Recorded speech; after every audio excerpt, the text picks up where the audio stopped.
मैं Chandan Kumar Pandey Usha Martin world school के online अधिगम कार्यक्रम में शामिल सेट 3 पाठ योजना संख्या 12 में 8वीं की पाठ्यपुस्तक वसंत भाग 3 के गद्य खंड में शामिल लाख की चूड़ियाँ कहानी के साथ उपस्थित हूँ। लाख की चूड़ियाँ। कहानी की शुरुआत से पहले यदि हम कहानी के शीर्षक के बारे में बात करें तो हम यह जान पाते हैं कि लाख की चूड़ियाँ वैसी चूड़ियाँ जो लाख से बनाई जाती हों। तो सबसे पहले हमें जानना ज़रूरी है कि लाख किसे कहते हैं। जैसा कि आप चित्र में देख रहे हैं जिसमें कुछ डालियों पर लाख को दिखाया गया है। लाख मुख्य रूप से एक बहुउपयोगी मतलब विभिन्न प्रकार के उपयोग में लाए जाने वाला एक राल है। राल का अर्थ हुआ कि जिस तरह से हमारी लार निकलती है मुंह से, वैसे ही पेड़ पौधों से निकलने वाले राल जो उनके तने से निकलती है, जिनमें कुछ पेड़ों के अगर नाम लें तो कुसुम, पलाश, बेर आदि के पेड़ में आप देखते होंगे उनके तने पर इसी प्रकार का कुछ राल दिखाई देता है।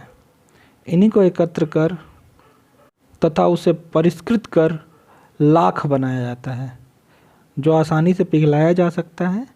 जिस प्रकार से हम मोम को पिघलाते हैं उसी तरीके से लाख को भी पिघलाया जाता है, जो सामान्यतः आपने देखा होगा पोस्ट ऑफिस में पहले मोहर जो लगाने के लिए भी लाख का प्रयोग किया जाता है।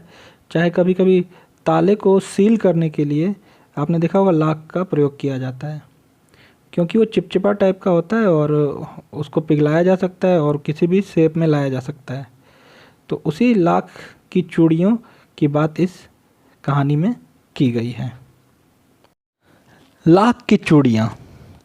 लाख की चूड़ियाँ कामता नाथ की प्रसिद्ध कहानी है, जिसमें लेखक ने शहरीकरण और औद्योगिक विकास से गांव के कुटीर उद्योगों की पीड़ा का वर्णन किया है। मतलब हमारे देश में जिस तरह से शहरीकरण हो रहा है, अर्थात गांव शहर में परिवर्तित होते जा रहे हैं, परिणाम स्वरूप जो ग्रामीण क्षेत्र में जो कुटीर उद्योग हुआ करता है, कुटीर उद्योग ऐसे उद्योगों को कहा जाता है जो किसी उद्योग की ज़रूरत नहीं पड़ती है। कोई ऐसा व्यक्ति जो किसी कार्य का हुनर रखता हो वो उस काम को करता हो। जैसे यहाँ पे इस कहानी में बदलू लाख की चूड़ियाँ बनाता है। इसकी कोई इंडस्ट्री, कोई फैक्ट्री नहीं है, वो अपने घर पर ही रहकर छोटा छोटा उद्योग करता है। तो ऐसे उद्योग जो घर पर रहकर बिना किसी इंडस्ट्री या फैक्ट्री में जाकर किया जाए और उससे धन अर्जित की जा सके, ऐसे उद्योग को हम कुटीर उद्योग कहते हैं। तो ये शहरीकरण के कारण या फिर औद्योगिक विकास के कारण गांव के कुटीर उद्योगों की पीड़ा, कुटीर उद्योग धीरे धीरे तो बंद हो जा रहे हैं। जैसे लाख की चूड़ियाँ बनाने वाले जब कांच की चूड़ियाँ बनने लग गई तो इनका रोज़गार तो ख़त्म होता जा रहा है। तो इसी पीड़ा को बताया गया है इस कहानी में।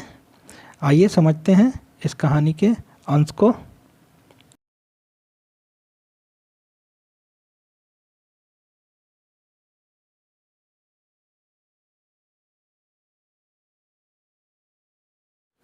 लाख की चूड़ियाँ। सारे गांव में बदलू मुझे सबसे अच्छा आदमी लगता था, क्योंकि वह मुझे सुंदर सुंदर लाख की गोलियां बनाकर देता था।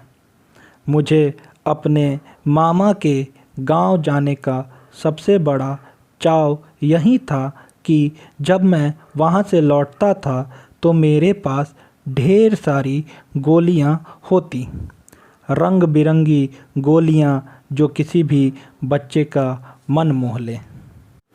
आइए समझते हैं। कहानी की शुरुआत एक बदलू नाम के पात्र से होती है, जो लेखक को बहुत ही अच्छा लगता है, क्योंकि वह बचपन में उसे सुंदर सुंदर लाख की गोलियां, जो कंचे आप खेलते हैं, जो छोटे छोटे कंचे होते हैं रंग बिरंगे, उसी तरीके के कंचे उसे वो लाख की गोलियां बनाकर देता था। क्योंकि बदलू उनके मामा के घर का एक व्यक्ति है। तो जब भी मुझे मामा के गांव जाने का सबसे बड़ा चाव मतलब मन इसीलिए लगता था गांव गांव जाने को, मामा के घर जाने को, क्योंकि वहाँ जब वो जाता तो उसे रंग बिरंगी लाख की गोलियाँ मिलती थी। बदलू उसे लाख की गोलियाँ दिया करता था बना बना कर। तो इस कारण से लेखक मामा के घर बार बार जाना चाहते थे। उनकी उनके गांव मामा घर जाने के पीछे के कारणों में एक कारण यह था क्योंकि लाख की गोलियां बदलू दिया करता था। वैसे तो मेरे मामा के गांव का होने के कारण मुझे बदलू को बदलू मामा कहना चाहिए था, परंतु मैं उसे बदलू मामा ना कहकर बदलू काका कहा करता था, जैसा कि गांव के सभी बच्चे उसे कहा करते थे। क्योंकि मामा के गांव में रहता था ना वो बदलू, तो उस हिसाब से तो वहाँ के जो भी व्यक्ति हैं उनके मामा हुए। लेकिन वहाँ के बच्चों के साथ रहते रहते बदलू को वो लोग काका कहते थे, चाचा कहते हैं काका का मतलब। तो इस वजह से वो मामा ना कहकर वो उसे क्या कहता था, बदलू काका, जैसा अन्य बच्चे कहते थे। आगे, बदलू का मकान कुछ ऊंचे पर बना था, मतलब अन्य घरों से कुछ ऊंचाई पर था उसका घर। मकान के सामने बड़ा सा सहन था जिसमें एक पुराना नीम का वृक्ष लगा था। उस घर के सामने बहुत बड़ा जगह था जहाँ पे एक नीम का पेड़ था। उसी के नीचे बैठकर बदलू अपना काम किया करता था। बदलू जिसका रोज़गार क्या था, लाख की चूड़ियाँ बनाना। तो अपने घर के सामने जो नीम का पेड़ था उसी के पास बैठकर लाख की गोलियां तो उसको देता था ना, बाकी उसका मुख्य काम क्या था, चूड़ियाँ बनाने का। तो वो चूड़ियाँ बनाया करता था। बगल में भट्ठी दहकती रहती जिसमें वह लाख पिघलाया करता। उसी नीम के पेड़ के बगल में वो एक भट्टी रखा था जो कोयले से बनाई जाती है, जिसमें हरदम आग रहती है। जो मुख्य रूप से आपने देखा होगा लोहार के पास देखेंगे एक भट्टी रखते हैं वो, और वो हाथ से उसको पकड़ के खींचते हैं, उसमें हवा देते हैं। तो उसी तरह से किसके पास एक भट्टी थी जिसमें वो लाख को पिघलाया करता था। क्योंकि मैंने ये कहा कि लाख जो है मोमबत्ती के समान होता है जो पिघलाया जा सकता है, तो मेल्ट करता था उसको पिघलाकर और उसको शेप दिया करता था चूड़ियाँ बनाने के लिए। तो वो उस भट्टी में लाख को पिघलाया करता था। आगे देखते हैं, सामने एक लकड़ी की चौखट पड़ी रहती जिस पर लाख के मुलायम होने पर वह उसे सलाख के समान पतला करके चूड़ी का आकार देता। एक चौखट रखी रहती, लकड़ी की चौखट, वह लाख को पिघलाकर सलाख रॉड जिसको कहते हैं पतले रॉड को, उसके समान उसको पतला बनाता था उस लाख को पिघलाकर, और पतला बनाकर उसको चूड़ी का आकार देता था। पास में 4-6 विभिन्न आकार की बेलन नुमा मुंगेरियाँ रखी रहती जो आगे से कुछ पतली और पीछे से मोटी होती।